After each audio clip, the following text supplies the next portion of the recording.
Boss, gusto mo ba ng poging upgrade dyan sa bisikleta mo? 29er, tan wall at gawa ng Kenda tires. At ang malupit pa dito, mahigit 500 piso lang ang presyo ng pares nito. Oh my God!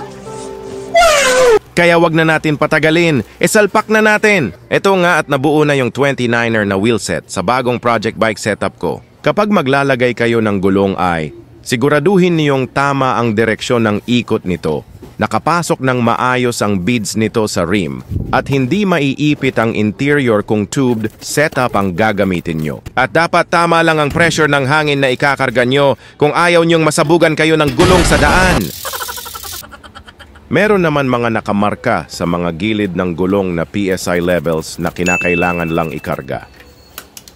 Ayan, tapos na. I-montage na yan.